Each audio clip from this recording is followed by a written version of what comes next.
नाम के आगे सर जब देखा ना central excise inspector, inspector in central excise, तो सर ऐसा फील हुआ ना कि हाँ जैसे सब कुछ मिल गया हो। तो आंखों से आंसू आ गए थे। फिर पापा को कॉल किया। हाँ, पापा को कॉल किया, पापा आपका बेटा ऑफिसर बन गया। हेलो दोस्तों, आपको पता है कि मैंने 2018 से एसएससी सीजीएल एग्जाम के लिए पढ़ाना शुरू किया था यूट्यूब पे। उससे पहले मैंने 1 साल ऑफलाइन पढ़ाया था। तो आज जो मैं हूँ और जो 4 साल पहले था उसमें बहुत फ़र्क है। वजन में भी बहुत फ़र्क है, पर्सनैलिटी में भी बहुत फ़र्क है। तो बहुत सारी चीज़ें चेंज हुई। तो एक ऐसे स्टूडेंट है संदीप सिंह हमारे साथ, जो कि 2019 से एक्साइज इंस्पेक्टर की पोस्ट पे सिलेक्ट हुए हैं। इन्होंने मुझे स्टार्टिंग से देखा है, मतलब ये जो है मुझसे तभी से जानते हैं, तभी से हमारे साथ जुड़े हुए हैं, तभी से फॉलो कर रहे हैं कि जब मैं पहली बार यूट्यूब पे आया था। आजकल तो बहुत सारे स्टूडेंट सिलेक्ट हुए हैं। तो अच्छा लगता है कि भाई को पता है कि मैं पहले कैसा चश्मा पहनता था, कैसे बोलता था, कैसा माइक होता था, कैसी वीडियो क्वालिटी होती थी। तो मेरा भी बहुत लंबा स्ट्रगल है, कोई मजाक बात नहीं है। और एक तैयारी करने वाले स्टूडेंट्स का भी बहुत लंबा स्ट्रगल है। तो मैं संदीप सिंह से बात करूंगा पूरी डिटेल में कि किस प्रकार से उन्होंने अपनी तैयारी की और एक्साइज इंस्पेक्टर की पोस्ट लेने के बाद उनको कैसा लग रहा है। सबसे पहले मैं ये जानना चाहूंगा कि जैसे आपने ग्रेजुएशन कर ली, तो ग्रेजुएशन के दौरान ही आपको पता लग गया था कि एसएससी सीजीएल नाम का कोई एग्जाम है जो ग्रुप बी की पोस्ट के लिए जो है एग्जाम लेता है, या फिर ग्रेजुएशन करने के बाद आपको कैसे पता चला कि एसएससी सीजीएल का कोई पेपर भी है? सर एक्चुअली क्या था ना कि जब 12th से निकले थे तो यही माइंडसेट था कि हाँ एयरफोर्स में हो जाएगा, नेवी में हो जाएगा। तो उस टाइम पे काफ़ी सारे एग्जाम्स थे, लेकिन फाइनल में जाके कुछ ना कुछ गड़बड़ हो जाता था। तो जो 12th लेवल के होते हैं, मैंने काफ़ी सारे एग्जाम्स क्वालिफाई किए, बट अनफॉर्चुनेटली उनमें नहीं हो पा रहा था। देन कौन कौन से पेपर दिए आपने? एयरफोर्स एक्स ग्रुप 3 बार क्वालिफाई किया था सर। देन सीआरपीएफ एचसीएम का पेपर होता है, उसमें जो टाइपिंग वाइपिंग होती है वो सब क्वालिफाई किया था मैंने। ओके। तो इस तरह के एग्जाम्स मैंने काफ़ी क्वालिफाई किए थे। तो मेरा यही माइंडसेट था कि हाँ 12th के बेसिस पे हो जाएगा कहीं ना कहीं। अच्छा, सीएचएसएल का पेपर नहीं दिया था? सीएचएसएल का नहीं दिया था, पता नहीं था उस टाइम पे। एसएससी का नहीं मालूम था कि एसएससी। उस टाइम पे डिफेंस का ज़्यादा क्रेज था मेरे माइंड में कि हाँ डिफेंस में जाना है, डिफेंस में जाना है। देन ये हुआ कि ग्रेजुएशन फाइनल ईयर आ गया था। अब उस टाइम पे मैं दोस्तों को अपना बताता तो वो बोलते कि नहीं यार हमें तो आईएएस करना है, हमें तो सीजीएल करना है, ये करना है। देन उनके थ्रू मेरे को पता चला कि हाँ सीजीएल नाम का भी कोई एग्जाम होता है। देन वो तीनों के तीनों फ्रेंड्स थे मेरे, वो तीनों अभी तक जर्नी में मेरे साथ बने हुए थे। तो उनके थ्रू मेरे को आइडिया लगा था कि हाँ सीजीएल नाम का एक एग्जाम होता है। तो फिर हमने तैयारी करनी स्टार्ट की। तैयारी किस ईयर से शुरू की? 2018 जुलाई। 2018 जुलाई से? हाँ। ठीक है जी। उसके बाद 2018 से जुलाई से स्टार्ट की हमने प्रिपरेशन करना। देन चारों लड़कों ने, आप जो कि तीनों दोस्त थे? हाँ, चारों लड़कों ने। तो हम यहाँ पे कोचिंग में आ गए थे। तो कोचिंग में आने के बाद 2-2.5 महीने में आइडिया लग गया कि हाँ यहाँ से प्री भी नहीं होने का। ऐसा क्यों सर? ऑफलाइन कोचिंग में? ऑफलाइन कोचिंग में सर, क्योंकि आइडिया लग जाता है सर कि हाँ पहली बात तो वहाँ 2.5-3 महीने में पूरा सिलेबस निपटा देते हैं। हाँ, आपके साथ भी ऐसा हुआ था? ऐसा ही होता है, ऐसा ही होता है। और जो मेन टॉपिक्स होते हैं उनको बाद में रगड़ा जाता है लास्ट में। जब बैच एंड होता है तब बाद में रगड़ा जाता है, तो कुछ समझ में आता नहीं है उस टाइम पे। तो पूरा फोकस आ गया था कि हाँ फिर ऑनलाइन से ही करना है। देन आपको पहले देख चुका था मैं, आपको पहले देख चुका था, लेकिन आइडिया नहीं था कि ये लड़का कौन है। लड़का ही था सब मैं। अब भी लड़के ही हो खैर, बट बॉडी शेप में चेंज आ गया। पहले वजन 70 किलो था, मेरा वजन 93 किलो है। फिर आपसे पढ़ना स्टार्ट किया। देन धीरे धीरे फिर फर्स्ट अटेम्प्ट दिया, प्री हो गया। देन मेंस का जब टाइम आया, then I got food poisoning from here. Then PG में यहाँ पे रहते थे, तो खाना वगैरह ऐसा ही होता था। कुछ मेरा बायोलॉजिकल क्लॉक था वो बिगड़ गया था। शाम को 7 बजे से लेकर के सुबह 7 बजे तक पढ़ना लाइब्रेरी में। देन कभी कभी लंच छूटता था, ब्रेकफास्ट भी छूट जाता था। देन लंच के बाद हम करते थे चाय ब्रेड के साथ अपना लंच करते थे। देन उसके हाँ मतलब मॉर्निंग में सीधा लंच करेंगे दोपहर में? हाँ, और केवल चाय और वो? केवल चाय ब्रेड। हाँ चाय ब्रेड। तो बायोलॉजिकल क्लॉक ऐसा हो गया था कि हाँ काम करना है, काम करना है, काम करना है। और कितने महीने तक चला ये चला था सर 7-8 महीने तक चला था ऐसा। देखो, तो एक बात यहाँ से सीखने को मिलती है कि तैयारी करनी चाहिए, पढ़ाई करनी चाहिए, लेकिन ये बात मानोगे कि नहीं, इतना भी आपको पागल नहीं होना है कि आप जो उसके चक्कर में अपनी हेल्थ खराब कर लें, या फिर ब्रेकफास्ट ढंग से ना करें, या खाना पीना ढंग से ना करें, या कहीं मतलब आप रात भर पढ़ाई करते हैं, दोपहर में उठ रहे हैं और दोपहर में पानी पी के फिर से दोबारा लग जा रहे हैं। ऐसा आपको बिल्कुल नहीं करना। खाना पीना जो है वो फर्स्ट प्रायोरिटी है, आपको अपनी हेल्थ पे ध्यान रखना है। हेल्थ है तो सब कुछ है। इसके बाद देन पता चल गया था कि हेल्थ है तो सब कुछ है, हेल्थ इज़ वेल्थ। देन मैं घर चला गया अपने, यहाँ से मूव कर लिया मैंने, घर पे चला गया। घर चले गए। हाँ, घर चला गया। तो फिर मेरे को पता चल चुका था, हाँ मेरे पास टीचर्स भी हैं, टॉप लेवल के टीचर्स हैं, मेरे पास टॉप लेवल का कंटेंट है, गाइडेंस है एकदम टॉप लेवल की, बस मेरे को ज़रूरत है एक लाइब्रेरी की। लाइब्रेरी? हाँ। देन मैं मुखर्जी नगर से सीधा अपने घर शिफ्ट हो गया। वहाँ पे एक लाइब्रेरी थी जो आपके होम टाउन के पास? होम टाउन के पास ही मेरी लाइब्रेरी थी। वहाँ पे अच्छा था काफ़ी। सर दोस्त जो थे ना, बीच में ऐसा होता था जर्नी में कि हाँ डिमोटिवेशन आ रहा है, स्कोर नहीं बढ़ रहा, स्टैग्नेशन लग रहा है। तो स्टैग्नेशन लग रहा है तो फिर क्या करें? अभी वहाँ पे पेशेंस चेक होता है, तो सारी मॉक टेस्ट के दौरान पेशेंस चेक होता है काफ़ी। तो एक तो हमारे पास ये होता है कि हम छोड़ दें उसको, और एक हमारे पास ये होता है कि हम लगे रहें, स्ट्रेटेजी चेंज कर करके देखें, हो जाएगा। देन हो जाता था, क्योंकि दोस्त लोग थे वो बोलते थे कि यार हार क्यों मान रहा है, स्टार्ट क्यों किया था। तो दोस्तों का काफ़ी ज़्यादा रोल रहता है। एक को अगर कोई चीज़ पता चलती है तो वो मेरे को बताता है, मेरे को कोई चीज़ पता चलती है तो मैं उसको बताऊंगा। मेरी स्ट्रेटजी में कोई दिक्कत है तो वो वहाँ पे बताएगा कि हाँ क्या चेंज करना है, उसकी स्ट्रेटजी में कोई दिक्कत है तो वो वहाँ पे बताएगा कि हाँ क्या चेंज करना है। ऐसे दोस्त बहुत मुश्किल से मिलते हैं। आजकल लड़के ऐसे हैं नहीं। मैं बोलता हूँ कैरविल पे कि यार अगर तुम्हारा कोई दोस्त तैयारी कर रहा है, तुम्हारा कोई छोटा भाई बंधु तैयारी कर रहा है तो उसको बताओ। तो लड़के कहते हैं सर क्यों बताएं? सर मेरा जो है एक दूर का जो है रिश्तेदार, वो तैयारी करने के बारे में सोच रहा था तो मैंने सर उसे किसी और टीचर को पकड़ा दिया। ऐसे बोलते हैं जिससे कि उसका टाइम खराब हो जाए। अब सर ऐसा हुआ कि जैसे ये हुआ सिलेक्शन होने के बाद भी नहीं, मतलब जब मेंस हो चुका था तो पता चल चुका था कि हाँ हो जाएगा इस बार 2019 का हो जाएगा। देन मेरी लाइब्रेरी में कुछ बच्चे थे, वो बोल रहे थे कि यार मुखर्जी नगर जाएं, क्या करें, कौन सी कोचिंग ज्वाइन करें, कौन सा नहीं करें। तो मैंने उनको सर फुल्ली गाइड किया हुआ है। वहीं पे बैठे बैठे वो कोर्स निपटाते हैं, करियर वी लैब का कोर्स निपटाते हैं, आपसे पढ़ते हैं, इंग्लिश के जो टीचर से मैंने पढ़ाई करी है उनसे पढ़ते हैं, उनसे पढ़ाई करते हैं और बोलते हैं कि गजब का इम्प्रूवमेंट हो रहा है। इम्प्रूवमेंट है वहीं पे बैठे बैठे सर, वहीं पे बैठे बैठे। अच्छा, लाइब्रेरी में माहौल है जिस वहाँ लाइब्रेरी में एसएससी सीजीएल की तैयारी करने वाले कितने बच्चे हैं वहाँ पे? हैं सर मेरे टाइम पे तो मैं एक ही था। अच्छा। मेरे टाइम पे मैं एक ही था। जैसे ही मेरा मेंस हुआ तो लगभग 7 से 8 हो रहा गए। 7 से 8 को मैंने गाइड किया हुआ है अच्छे से, वो बढ़िया तरीके से तैयारी कर रहे हैं अपने। तो कैरवेल एप्लीकेशन प्लेटफॉर्म से पढ़ रहे हैं वो? वहीं से पढ़ रहे हैं। तो उनमें इम्प्रूवमेंट हो रहा है? आपकी बात होती है जैसे उनमें? बिल्कुल हो रहा है सर इम्प्रूवमेंट। वो क्या करते थे कि वहाँ पे लोकल कोचिंग ज्वाइन की हुई थी उन्होंने। देन उनको चेक करने के लिए मैं थोड़ा सा क्वेश्चन दे देता था उनको, एक आध क्वेश्चन दे दिया तो वो नहीं हो पाता था उनसे। तो बोलते थे कि यार कुछ पढ़ाते ही नहीं है, टाइम पास होता है, ये होता है वो होता है, आने जाने में भी टाइम पास होता है, कुछ डिस्ट्रैक्शन हो जाता है। फिर मैंने उनको एक पेज लेके उनको अच्छे से समझाया था कि हाँ कैसे कैसे जर्नी जाएगी तुम्हारी, स्टार्टिंग कहाँ से करनी है, बीच बीच में क्या क्या दिक्कतें आती हैं और ऐसा ऐसा कैसे कैसे होगा। देन उनको फुल्ली गाइड किया हुआ है, अभी वो कर रहे हैं, अपनी अच्छे से तैयारी कर रहे हैं अभी। लाइब्रेरी में फ्री वाईफाई मिलता है? हाँ फ्री वाईफाई है लाइब्रेरी में। तो अभी तक कई सारे टॉपर से मैंने बात करी और बार बार किसी भी टॉपर से आप पूछ लो, मैक्सिमम टॉपर्स ऐसे हैं, देखो एक्सेप्शन हर जगह होते हैं, जिन्होंने लाइब्रेरी से पढ़ाई की है। लाइब्रेरी में फ्री वाईफाई भी होता है। तो मैं फिर से आपको एक बार यही रिकमेंड करूंगा कि अगर आपके नियर बाई होम टाउन के पास कोई लाइब्रेरी है तो आप उस लाइब्रेरी को ज्वाइन कर लो। आपका 2-3 सिंसियर दोस्तों का कोई ग्रुप है, सिंसियर स्टूडेंट है जो सीरियस होकर एसएससी की तैयारी कर रहे हैं, अगर वो आपके साथ मिल जाते हैं तो आप जो है उनके कोऑर्डिनेशन में रह के तैयारी करो, आपको बहुत ज़्यादा बेनिफिट होगा। तो लाइब्रेरी से आपको फायदा हुआ था? बहुत फायदा सर, लाइब्रेरी से बहुत फायदा हुआ था। जब कोरोना पीरियड चल रहा था तो उस टाइम पे क्या था कि मेंस की तैयारी घर से करनी पड़ रही थी, जो कि काफ़ी मुश्किल हो रहा था, लेकिन करना तो था। तो वहाँ पे जिसकी लाइब्रेरी थी उसको मैंने कॉल करके बोला कि भाई प्लीज़ लाइब्रेरी खोल दे, जितने पैसे चाहिए ना मैं दूंगा तेरे को, लेकिन लाइब्रेरी खोल दे। तो लास्ट के 2 months before 2 months of the exam उसने लाइब्रेरी ओपन कर ली थी और सर गजब का इम्प्रूवमेंट देखने को मिला था, गजब का इम्प्रूवमेंट। ओके अच्छा, 2019 में जैसे आपका सिलेक्शन हुआ तो जो आपने प्रेफरेंस डाली थी, जॉब की जो प्रेफरेंस थी, तो उसमें ये एक्साइज वाली जो थी ये फर्स्ट टॉप प्रायोरिटी पे थी? ये टॉप प्रायोरिटी पे सर। किस लिए? क्योंकि सर मेरे एक तो वर्दी होती है सर। अच्छा, वर्दी का जुनून है? हाँ, एक तो वर्दी का, और एक मेरे भैया हैं जो केरला में पोस्टेड हैं अभी, केरला में पोस्टेड है। तो उनको देखा था काफ़ी ज़्यादा जर्नी के दौरान, उनसे बातचीत भी हुआ करती थी काफ़ी ज़्यादा, वो मोटिवेट भी क्या करते थे बहुत ज़्यादा। तो उनको देखा था, उनको देख कर मेरे अंदर आ गया कि हाँ एक्सरसाइज लेना है।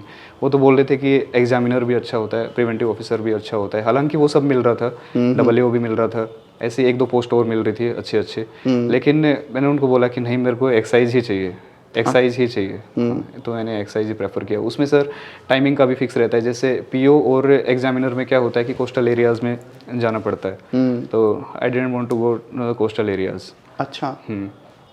फिर मैंने एक्सरसाइज चूज़ किया कि हाँ इसमें 9 to 5 होता है, हेल्थ को प्रायोरिटी पे रखते हुए, क्योंकि एक चीज़ मैंने सीखी है सर कि हेल्थ है तो सब कुछ है, अदरवाइज कुछ भी नहीं है। हाँ, तो अभी मेरा फोकस उसी पे रहता है, जैसे एक्सरसाइज करना, डेली एक्सरसाइज करना। डेली करते हो? डेली योगा वगैरह डेली करते हो? योगा नहीं, वैसे एक्सरसाइज वगैरह। जिम ज्वाइन कर रखा है घर जिम पे? ज्वाइन कर रखा है। अच्छा। तो जैसे एक्सरसाइज में भी तो फील्ड जॉब होती है, उसमें भी तो बाहर जाना पड़ता है। उसमें भी बाहर जाना पड़ता है। तो आपको फिर डेस्क जॉब ज़्यादा पसंद है?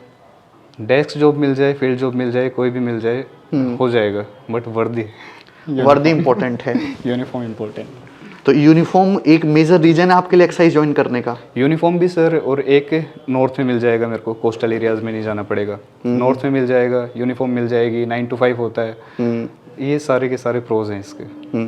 अच्छा, एक कुछ कॉन्स भी हैं, like promotion wise, promotion aspects. हाँ, प्रमोशन एक्सरसाइज के यार बहुत स्लो हैं, काफी स्लो हैं है प्रमोशन ना? एक्सरसाइज के। मतलब जितने भी डिपार्टमेंट हैं उनमें सबसे स्लो प्रमोशन एक्सरसाइज की ही, एक्सरसाइज के सबसे डिले ज्वाइनिंग भी एक्सरसाइज की ही आती और सबसे डिले जॉइनिंग भी एक्सरसाइज की है। जैसे कि आप एमईए की बात करो, सीएसएस की बात करो, तो आपका एग्जाम क्लियर होने के बाद, फाइनल रिजल्ट आने के बाद आपकी 3 महीने हार्डली मैक्सिमम ज्वाइनिंग हो जाती है। लेकिन एक्सरसाइज की पोस्ट में 8 से 10 महीने भी ज्वाइनिंग में लग जाता है। 8 से 10 महीने भी लग जाते हैं, है ना? फिर उसके बाद आपकी ट्रेनिंग होगी। इसके बाद ट्रेनिंग होगी, और ट्रेनिंग भी काफ़ी एडवेंचरस होती है इसकी। ट्रेनिंग एडवेंचरस होती है। पढ़ा था, बस अभी देखा नहीं है वैसे, पढ़ा था इसका कि हाँ एडवेंचरस होती है। बॉम्ब डिफ्यूज करना सिखाते हैं।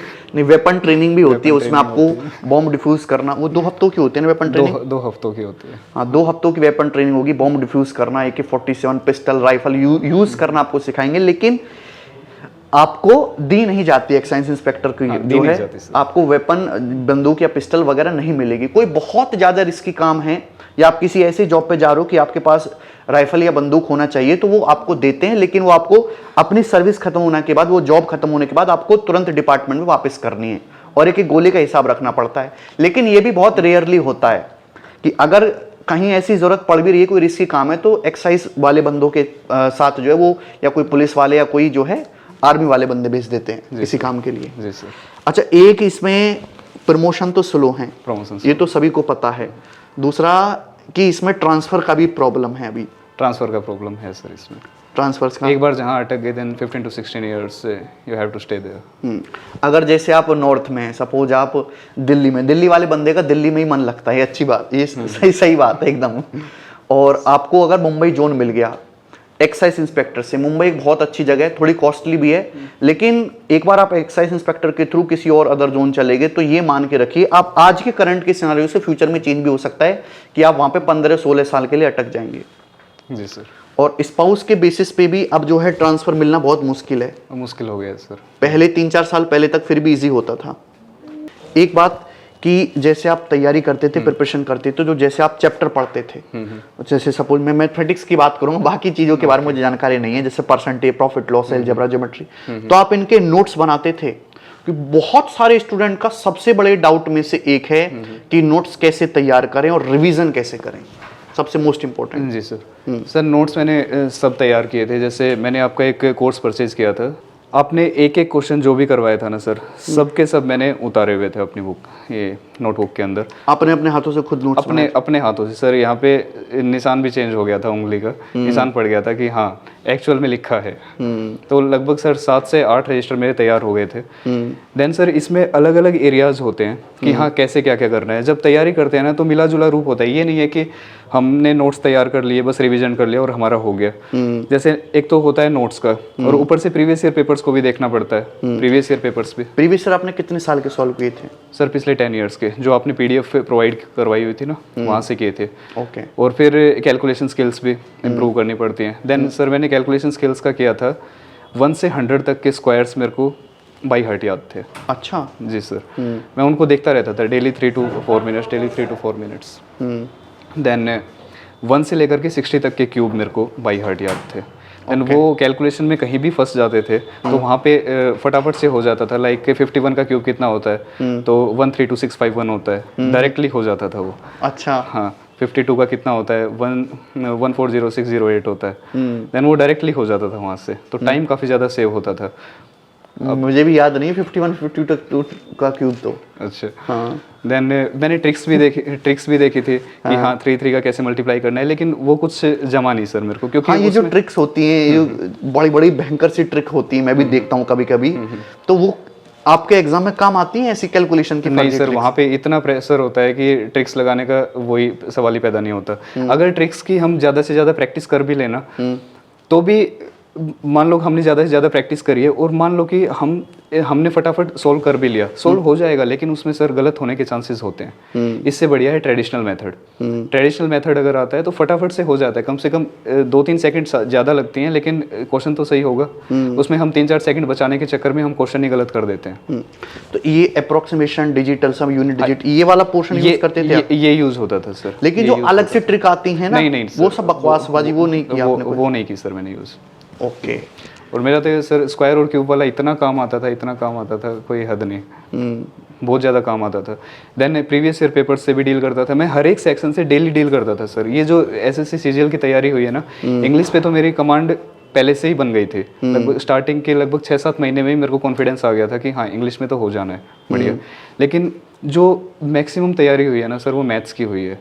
ये लगा लो कि लगभग मेंस के टाइम पे लगभग मैंने 8-8, 9-9 घंटे मैथ्स पढ़ा है, 8-8, 9-9 घंटे। उसमें मैं हर एरिया से डील करता था डेली बैठ के, कि हाँ प्रीवियस ईयर पेपर से अलग टाइम होता था, नोट्स सेक्शन वाइज अलग अलग बांट रखा। हाँ, नोट्स का अलग टाइम होता था मेरा, कैलकुलेशन प्रैक्टिस का अलग टाइम होता था मेरा, और ये जैसे एक तो नोट्स रिवाइज कर लिए, ऊपर से उनकी प्रैक्टिस का अलग टाइम होता था मेरा, और मेंस के टाइम पे मॉक हो जाते थे। देन ऐसा होता था कई बार तो कि हाँ होता था डायरेक्ट आपकी सीट से क्वेश्चन आ रहा है, डायरेक्ट आपकी सीट से, रकम भी चेंज नहीं है, डायरेक्ट आपकी सीट से क्वेश्चन आंसर। मैंने बहुत सारे मॉक्स में देखे हैं, मतलब बहुत सारे क्वेश्चन, जैसे मैं डाटा चेंज करके या जो प्रीवियस सवाल आता है, नया थॉट प्रोसेस की जरूरत ही नहीं है। प्रीवियस सवाल को देखो आप, उसमें बहुत सारे चेंज करके नया क्वेश्चन बना सकते हो, और मैं ऐसे बहुत सारे सवाल बनाता भी हूँ। वो बहुत सारे मॉक टेस्ट में मुझे सवाल देखने को मिलते हैं। एक तो बोट एंड स्ट्रीम का क्वेश्चन होता था, उसका आंसर वो कैप उड़ के पीछे चली जाती है, ऐसे करके क्वेश्चन होता था, तो उसका आंसर 5 किलोमीटर पर आवर, अब भी याद है। अब भी वो क्वेश्चन टेस्ट सीरीज में अगर आ जाए तो उसका आंसर 5 किलोमीटर पर आवर ही मिलेगा। ओके। तो ऐसे होते थे, 2-3 क्वेश्चन फंसते थे ऐसे। देन तो ऐसे करके हर एक एरिया से डील करना पड़ता था, तो अच्छा हो गया था। डेली पूरा टाइम कंज्यूम हो जाता था मैथ्स करने में। देन कितने मॉक टेस्ट लगाए अपने एग्जाम से पहले? सर प्री से पहले मैंने 200 मॉक्स लगाए थे। प्री के 200 मॉक लगाए? प्री के 200 मॉक लगाए थे मैंने। अच्छा, प्री के 200 मॉक। कितने मार्क्स आए आपके प्री में? प्री में आए सर मेरे 190 मार्क्स। ये आपका नॉर्मलाइज्ड स्कोर है? हाँ नॉर्मलाइज्ड स्कोर है। रॉ स्कोर कितना था? रॉ स्कोर मेरा था 163। 200 मॉक्स आपने प्री के लगाए? जी सर। देखो लड़के पूछते हैं कि सर 200 सवाल गणित के लगा लें तो क्या काफी रहेगा? भाई ने 200 मॉक्स लगाए। मेंस के कितने मॉक्स लगाए? मेंस के सर 100 लगाए थे मैंने मैथ्स के, और 60 to 70 लगाए थे मैंने इंग्लिश के। बहुत मॉक सॉल्व करे आपने। मॉक तो मॉक से कितना फायदा हुआ? मॉक पूरा फायदा होता है सर मॉक से। पूरा खेल ही मॉक्स का? पूरा खेल ही मॉक्स का है। मान लो हमने पढ़ाई कर ली ना, हम पढ़ते गए, लेकिन अगर मॉक टेस्ट हमने नहीं लगाए तो फिर वो पढ़ाई बेकार चली जाती है। क्योंकि मॉक टेस्ट से इतना फायदा होता है कि टाइम मैनेजमेंट आता है। जब प्री का पेपर होता है तो इतनी देर में ये सोल्व करना है, इतनी देर में ये सोल्व होता है, वो पूरा का पूरा टाइम फिक्स हो जाता है। वो हर एक जब टेस्ट लगाते हैं हम तो माइंड सेट होता है कि हाँ मेरे को 5 मिनट्स में जीके करनी है, 4 मिनट्स में जीके करनी है, देन मेरे को 7 मिनट्स में मेरा इंग्लिश का हो जाना चाहिए, और लास्ट में मैं मैथ्स को छेड़ता था, और मेरा लगभग 10 मिनट्स में मेरा ये रीजनिंग का हो जाना चाहिए, और फिर मेरे को मैथ्स पे जाना है, और फिर जो है स्किप करते करते मेरे को करना है। तो उससे स्किप करना भी आता है कि कौन सा क्वेश्चन छोड़ना है, कौन सा क्वेश्चन करना है। तो ऐसे टाइम मैनेजमेंट पूरा फिक्स हो जाता है माइंड के अंदर कि हाँ ऐसे ऐसे करना है। तो सर ये मॉक लगाने का ये फायदा हुआ था कि मेरा जो मेन पेपर था वो मैं 40 मिनट्स में करके बैठ गया था। प्री का 40 मिनट में करके बैठ गया था, 20 मिनट्स स्पेयर था मेरे पास। तो मॉक्स का बहुत फायदा हुआ सर। मॉक से स्पीड बढ़ती है? मॉक से स्पीड बढ़ती है, और उससे इंपॉर्टेंट होता है इसका एनालिसिस करना। मॉक्स का एनालिसिस करना। तो मॉक्स में कोई ऐसा अलग सा क्वेश्चन आया या कोई ऐसी बात जो आपको पता ना हो तो आप अलग से लिख लेते थे? अलग से लिखता था सर, मैंने अलग से कॉपी बना रखी थी कि मैं रीजनिंग के क्वेश्चन अलग से लिखता था, कौन कौन से टाइप के आ रहे हैं उसके अकॉर्डिंग स्ट्रेटेजी चेंज होती रहती थी हर। ये रिवीजन कैसे करें, कैसे करना चाहिए रिवीजन की बच्चों को लंबे टाइम तक जो है सिलेबस याद रहे, पूरा का पूरा कंसेप्ट याद रहे? एक ये है कि रिवीजन को हम रखें साइड में, उसके साथ साथ हम जैसे अदर एरियाज की प्रैक्टिस कर रहे हैं ना, तो अदर एरियाज को भी साथ में लेके चलें। और रिवीजन हमें डेली करना है, थोड़ा हमने कर लिया एल्जेब्रा, हमें एडवांस और अरिथमेटिक को, मैं ऐसा ही करता था, एडवांस और अरिथमेटिक को दोनों को उठाता था और जैसे फटाफट गो थ्रू हो गया एक बार नोट्स। डेली रिवीजन करते थे? डेली रिवीजन सर, जब मल्टीपल रिवीजन होता है ना तभी चीज़ें याद होती है। मेरे साथ भी ऐसा ही होता था कि सर सब टाइम एंड वर्क पे आया, टाइम स्पीड एंड डिस्टेंस भूल जाता था, कभी उसका टाइप भूल गया तो उसका टाइप भूल गया, कंपाउंड इंटरेस्ट किया तो सिंपल इंटरेस्ट का वो चला गया, इंस्टॉलमेंट्स का चला गया, तो ऐसा होता था। लेकिन जब रिविजन में आती है ना चीज़ें और मॉक्स के अंदर जब उनका इम्प्लीमेंटेशन होता है तब वो चीज़ें एकदम सेट होने लगती हैं। एक बात और कि जैसे मैं तो टीचर हूँ, दिन भर जो है मैथमेटिक्स में ही रहता है, मतलब दिन में मैं सैकड़ों सवाल सॉल्व करता हूँ बोर्ड पे, बार बार एक ही टाइप के सवालों को, एक ही कंसेप्ट को मैं बार बार पढ़ाता हूँ, तो मुझे वो चीज़ इतनी ज़्यादा याद हो गई हैं कि बच्चों का खेल है। और क्वेश्चंस प्रीवियस ईयर के ऐसे हैं कि मैं देख के ही बता देता हूँ कि भाई ये वाला क्वेश्चन है, इस एग्जाम का आया हुआ है और इसका आंसर ये, लगभग सारे क्वेश्चंस के। लेकिन स्टूडेंट के साथ ऐसा नहीं है, स्टूडेंट्स को टाइमली रिवीजन चाहिए, डेली रिवीजन चाहिए, और रिवीजन और मॉक टेस्ट आपके सिलेक्शन के लिए बहुत ज़्यादा इंपॉर्टेंट ज़रूरी है। आपकी तैयारी के दौरान कोई ऐसी यूनिक चीज़ थी अपनी स्ट्रेटजी में जो आपने करी, जो जिससे आपको ज़्यादा फायदा मिला, सबसे ज़्यादा फायदा? सर जैसे कि जो फॉर्मूले वगैरह होते हैं ना, तो वो मैंने क्या किया था कि लगभग मैंने 6 पोस्टर लिए थे अलग अलग पोस्टर। हाँ। वो मैंने सारे के सारे फॉर्मूले लिख डाले थे उन पे और मैंने चिपका दिए थे अपने कमरे के अंदर। सुबह से हम सोते टाइम उठते टाइम नज़र पड़ती रहती थी उन पे। और दूसरा, जब जो एडवांस लेवल की जो ट्रिक्स वगैरह होती है ना, उनकी मैंने अलग से कॉपी बनाई हुई थी, तो उनका भी रिवीजन चलता था, फॉर्मूलाज का, और उनका रिवीजन भी चलता था अलग से कि हाँ ये बहुत मेहनत करिए फिर तो। हाँ सर, बस आप मिल गए थे तो हो गई। बहुत मेहनत करिए, ये तो डेली रिवीजन भी करना है और नोट्स भी अलग अलग बनाना है, फॉर्मूलेज भी याद करना, 200 मॉक भी लगाने हैं। कई बार ऐसा होता था कि हाँ कि सुबह उठते ही इतने का टाइम टेबल, मेरा 10+ आवर्स का डेली आउटपुट रहता था। 10+ डेली 10+ आवर्स का आउटपुट था। कितने महीने तक चला ये सर चला लगभग, पहले तो विदाउट एनी डायरेक्शन हम घूम रहे थे जब फर्स्ट अटेम्प्ट था, तो बिना किसी डायरेक्शन की पढ़ाई हो रही थी, तो उस टाइम भी लगभग 1 साल तक चला था, और बाद में भी लगभग जब तक ये 2019 का मेंस नहीं हो गया तब तक चला ये। ओके। तो लंबे समय तक आपने पढ़ाई की? लंबे समय तक करी है सर। अच्छा, जब रिजल्ट आया आपका तो आपको पता चला, तो आपने खुद ही रिजल्ट चेक करा था कि किसी और ने? भैया ने किया था। भैया ने बताया? भैया ने किया था, हाँ। तो आपका पहला रिएक्शन कैसा था, क्योंकि आपकी पहली ही first preference choice excise inspector थी? सर मैं अभी पढ़ाता हूँ, इंग्लिश पढ़ाता हूँ मैं स्कूल में, तो वहाँ पे मेरा मोबाइल साइलेंट था जब रिजल्ट आया। हाँ। तो भाई की थी लगभग 3 से 4 मिस कॉल, तो उस टाइम पे ऑर्डर कॉपी आनी थी कोर्ट की, हम ऑर्डर कॉपी का वेट कर रहे थे। ऐसा होता है कि अब एसएससी की तैयारी करते करते केस का भी पता चल जाता है कि हाँ केस कैसे लड़ा जाता है। तो हम जो थे ऑर्डर कॉपी का वेट कर रहे थे, तो ऐसा लग रहा था कि हाँ 7 to 8 डेज लगेंगे अभी ऑर्डर कॉपी आने में। हाँ। लेकिन वो फटाफट आ गई थी और फटाफट रिजल्ट भी पब्लिश हो गया था। तो भाई की लगभग 3 से 4 मिस कॉल थी। मैंने कॉल किया उसको, बोला कि तेरे को B23 मिला है। आपको कोड पता ही था? मेरे को कोड पता ही था। हाँ। फिर मैंने फटाफट लिस्ट में, सर हाथ कांप रहे थे, लिस्ट चेक कर रहा था ना, तब हाथ कांप रहे थे। हाँ, हाथ कांप रहे थे, धड़कनें बढ़ी हुई थी, हाथ कांप रहे थे उस टाइम पे। तो लिस्ट चेक की, तो देखा B23 नाम के आगे सर जब देखा ना, central excise inspector in central excise, तो सर ऐसा फील हुआ ना कि हाँ जैसे सब कुछ मिल गया हो। देन मैं तो ऑफिस से बाहर निकल के आ गया था, वहाँ पे स्टाफ मेंबर्स भी बैठे थे, तो ऑफिस से बाहर निकल के आ गया था मैंने मम्मी को कॉल करके बताया वहीं स्कूल से कि हाँ। सबसे पहले मम्मी को कॉल किया? हाँ, मम्मी को कॉल किया था सबसे पहले कि हाँ मम्मी आपका बेटा इंस्पेक्टर बन गया। तो सर आंखों से आंसू आ गए थे, क्योंकि उन्हीं की वजह से डेडिकेशन लेवल, डिटर्मिनेशन लेवल, आप टीचर्स की वजह से डिटर्मिनेशन लेवल जो था कि वो काफ़ी ज़्यादा हाई था कि हाँ करना है। जब बिना किसी स्ट्रेटजी की तैयारी कर रहे थे ना, स्टार्टिंग का जो पहला जो अटेम्प्ट था मेरा, जब हम तैयारी कर रहे थे तो हमें नहीं पता था कि पढ़ना कैसे है। हम कभी कुछ पढ़ने लग जाते, लेकिन कोई गाइडेंस नहीं थी, लेकिन मन में फिर भी ये था कि हाँ करना है। तो लगे रहते। तो वो सारा का सारा पीछे का जो सीन था ना सर, सारा माइंड के अंदर आ गया था कि हाँ पूरी जर्नी दिमाग में घूम गई थी सामने। पूरी जर्नी सर, एक बार के लिए पूरी जर्नी। तो आंखों से आंसू आ गए थे। फिर पापा को कॉल किया। पापा आपका बेटा ऑफिसर बन गया। हाँ। तो पापा बोले वाह बेटा। ऐसे ही बोला था? हाँ ऐसे ही, मतलब अब तो वो फील नहीं आ सकता। हाँ, मतलब उस टाइम पे अलग ही फील था सर, वो रोंगटे खड़े हो गए थे। तो पापा को बोला कि पापा आपका बेटा इंस्पेक्टर बन गया। पापा बोले कि वाह बेटा सीना चौड़ा कर दिया। तो पापा का वो जो एक सेंटेंस था ना सर, अब तक माइंड में घूमता है। अब भी जब याद आता है ना, तो गजब का फील होता है सर। सही है भाई, बहुत ही इंस्पायरिंग जर्नी है भाई की। और ये जो बंदे सिलेक्टेड बंदे होते हैं, मम्मी पापा को फ़ोन करते हैं, जो उनका रिएक्शन होता है, बहुत अच्छी चीज़ है, क्योंकि ये चीज़ जो है मैंने नहीं देखी। मैं कैसे कहूँगा अपने पापा को, पापा मैं टीचर बन गया।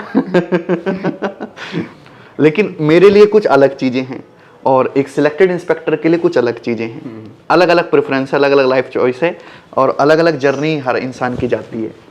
तो ये भाई संदीप सिंह, इनका जो सिलेक्शन हुआ, मैंने इनसे बात की और बहुत अच्छा लगा। भाई ने बहुत लंबा स्ट्रगल किया, बहुत ज़्यादा मेहनत की है और इनके जीवन के लिए बहुत बहुत शुभकामनाएं। और इनको जहाँ ये पोस्टिंग चाहते हैं, इनको वहीं पे पोस्टिंग मिल जाए। और शादी का क्या प्लान है आपकी? सर अभी तो कोई प्लान नहीं है।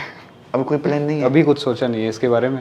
तो शादी करने के लिए पहले से ही कुछ? अभी तो सर बताओ खुल के बोलो, सारे अपने ही लड़के हैं। तो वो सब बाद में देखेंगे जब भी घर वाले चाहेंगे। अच्छा, तो तुमको जैसे तुम्हारी तो लंबी जर्नी दे रही है तैयारी की, तुमको कभी डिस्ट्रैक्शन नहीं हुआ? लड़के पूछेंगे। नहीं, कभी डिस्ट्रैक्शन नहीं रहा। कभी डिस्ट्रैक्शन नहीं हुआ? नहीं, कभी डिस्ट्रैक्शन नहीं हुआ। दोस्त ऐसे थे ना, दोस्त ऐसे थे। अच्छा। डिस्ट्रैक्ट होते भी तो वो बताते, अगर डिस्ट्रैक्ट नहीं होते और थोड़ा ज़्यादा ही सीरियस होते तो भी वो बताते।